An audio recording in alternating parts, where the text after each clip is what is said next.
हजरत उमर ने अपने सगे मामू की गर्दन काटी बदर के दिन, सगे मामू की।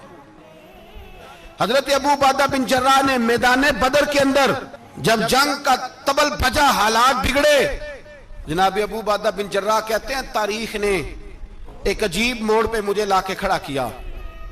आप फरमाते हैं मेरे लिए अल्लाह ने जो आजमाइश रखी वो सबसे बड़ी रखी। फरमाने लगे जब मैं मैदान में निकला तो काफिरों ने मेरे सामने जिसको लाके खड़ा किया वो मेरा सगा बाप था।